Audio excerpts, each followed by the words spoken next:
3. How much time's left in the round? 13 minutes or so? That is enough time for the Merfolk army to start its assault. Certainly. But it's not enough time for Turboland. He deserves that. If he's going to play a deck like that, he better play it faster. He played pretty fast there. Yeah, he did. I didn't see him take more than like 5 seconds on a single decision.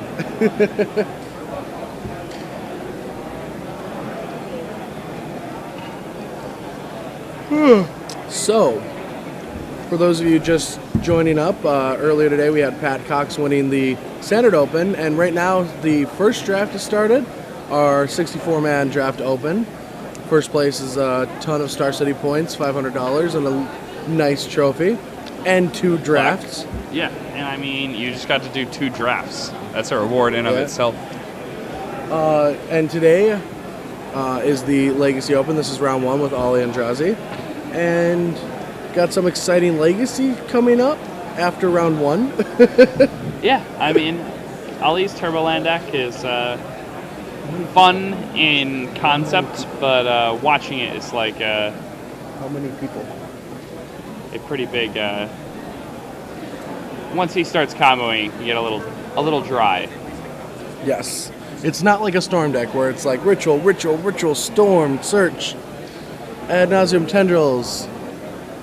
I mean, I've Fog. played decks like this. Yeah. Fog. Oh, have you ever won on turn 5 turns where you took all 5 turns of turns? No. The best. That's pretty sick. I've won on turn 5 of turns before a couple times. That's always the best feeling in the world. When you don't think you're gonna win and you got there. It's happened to me like 2 or 3 times. Oh, and we just got an update that we will be featuring Aintrazi every round of the tournament. He will win this tournament, and we will watch him 11 times today. Get ready, guys. We're gonna need some energy drinks, some side entertainment. I feel like I'm lost but seeking right now.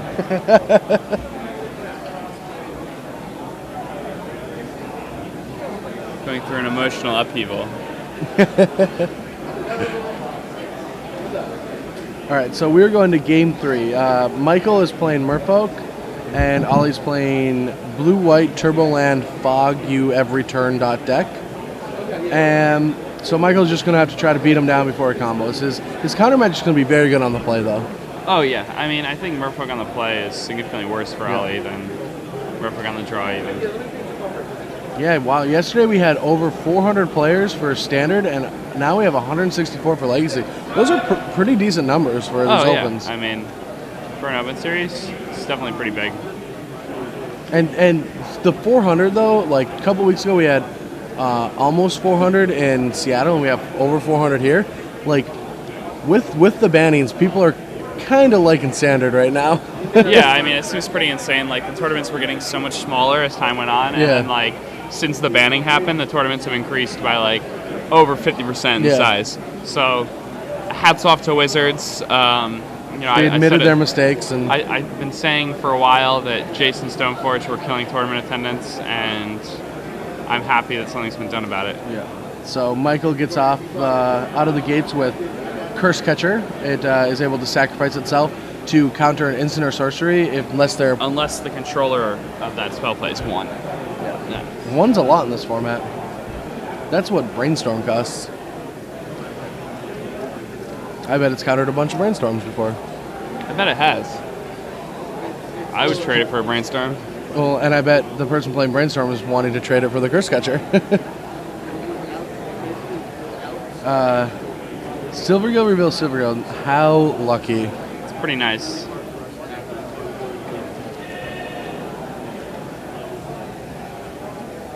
Alright, Cryptic Command does not seem like the card he wants right now. Nor is all of those lands in his hand. I mean, I'm assuming that there's a Brainstorm in there somewhere, and the Curse Catcher is stopping it. Yeah. Alright, so... I mean, Michael can really only get in for 2 this turn, or for 4, springing the Mutable. He's running the Curse Catcher into a Mishra Factory? I guess so. Huh. Oh, dismember one time. There's no way he keeps dismember in here. What if he forgot one? Imagine. That'd be so brutal for Ollie right This now. would be unreal.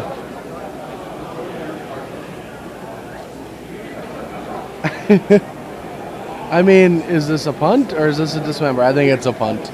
I think it's a punt. Hey, that's not fair. I did this in my legs tournament. I was talking about that earlier. I definitely ran a bob into a Mishra factory. I didn't know it could pump itself. Like, oh man, I'll totally turn this into a cantrip stone rain.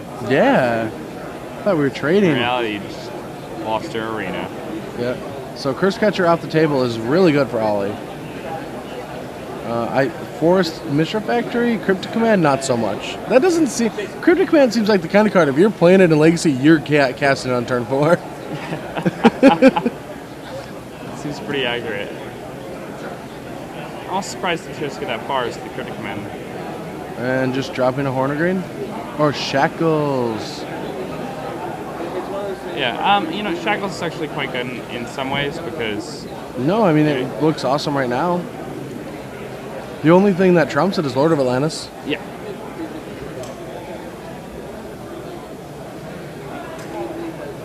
I mean, Lord of Atlantis forces you to, you know, use force or something like that, but... Yeah, you have to counter it.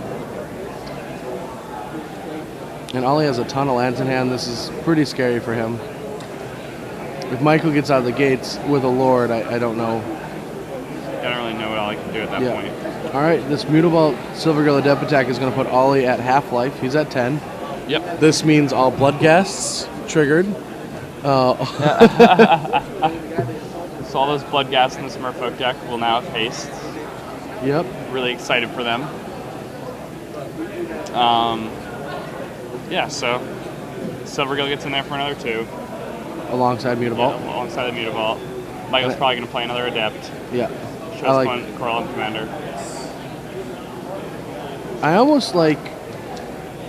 Do you just want to play the Commander and level it up to 3 so he can't take it? Yes. Or just try to put more... Oh. What did he draw? The big game. Lord of Atlantis coming down. Yeah, the only white-bordered Nice potential card in his deck.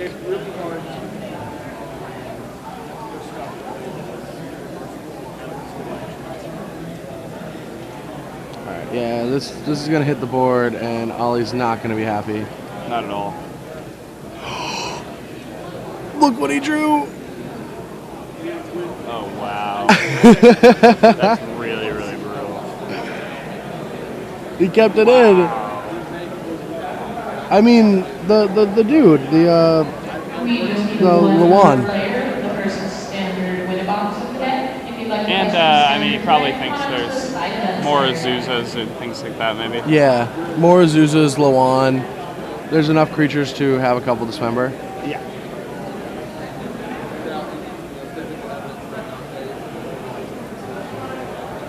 Tap it.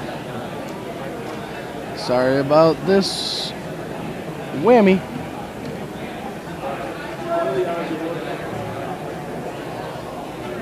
He's not going to tap it. Oh yeah, it's a 3/3 now. Like, Ollie's like, I still want your Mutable. You're not getting it, brother. Sorry. Alright, Ollie's at 1, and... Yeah, Ollie's arguing that he should still gain control of it, but he doesn't. You can Giant Growth or pump any effect in response to it, and he's not going to get it. It checks upon resolution. He's definitely not getting this. Yeah, he's not getting a Mutable. He's not getting the win. He's not getting a feature match every round. He's not getting anything. He's going to have to deal with National Champion. Yeah, I mean, it's good enough, right? I mean, For some people. I really wanted that win, but like after I saw that picture of him, like it looks better on him. Like it's not even close. That trophy fits him perfectly. Really, really bad. All right, so the judge rule's happening. And Aintrazi is waiting for a Vidalcan Shackles argument to be resolved. He activates Vidalcan Shackles with 2 islands in play. Well, Michael has Mutavault that's a 2/2 and 2 Silvergull Depths that are 2/1. In response to activating the Shackles, Michael Aether Vials in a Lord of Atlantis, which then gives all of his creatures +1/+1. This is going to make the Shackles not resolve. Well, the ability is going to resolve, but it's not going to be able to take control of any of the creatures because they are more powerful than the amount of islands in play. I don't think Ollie believes this, so he asked the judge. I think he tried to get the head judge involved, and they're getting the head judge. And what's going to end up happening is Ollie is going to the judge's initial ruling is not going to get overturned, and Ollie is not going to get control of the Mutavault, and he's going to get dealt 9 damage, putting him at 1, and almost ending the game. Michael Kern's playing the Merfolks. The last time I saw Merfolk was Alex Bertoncini just running around every tournament winning. Like, I was sitting at home watching all the SCG tournaments, and I just thought, what a sick life it would be to go every weekend, go to a different city, play Rug on day 1, crush the event, day 2 play Merfolk, keep playing both decks all the time, and just winning a bunch of tournaments. It seems pretty sweet. What do you think, Jake?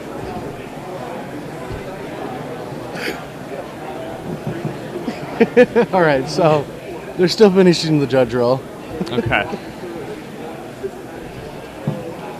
I mean, he does not get the Mutavault. No, the Mutavault is a 3/3, and he has 2 islands in play. Yeah.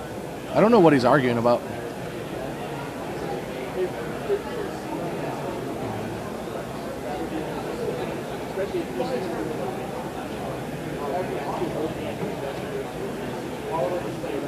It checks on resolution. I know that. I don't know what they're arguing. Does he know that we're on camera and we had to watch him fog for 20 turns? Now he's doing this to us? Wow, what a... He expects way too much of his countrymen. Oh, yeah. There's one more left around, but there's a time extension as well. They'll get a time extension for this, but... Yeah. He wins one big tournament, and now he's just a superstar. He gets all the time he wants.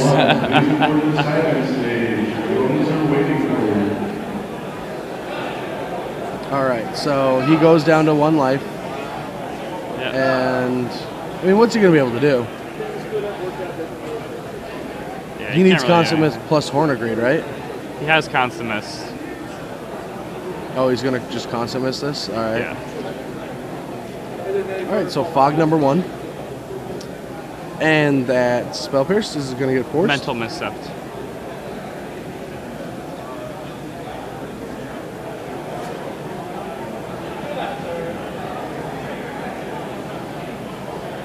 Yeah. I mean, if he has a mental misstep, nope. That is the end of time in round number 1. Active player mental misstep. Turn and take 5 additional turns. If you require any assistance with the end of round procedure, or if you have a time extension on your match, please call for a judge. All right, misstep, and that's game. And that's it. All right. So, Michael Kern is the winner with his Merfolk deck. Aintrazi takes a round 1 loss takes to a Michael. round 1 loss with his Turbo Land deck. To the Fishies.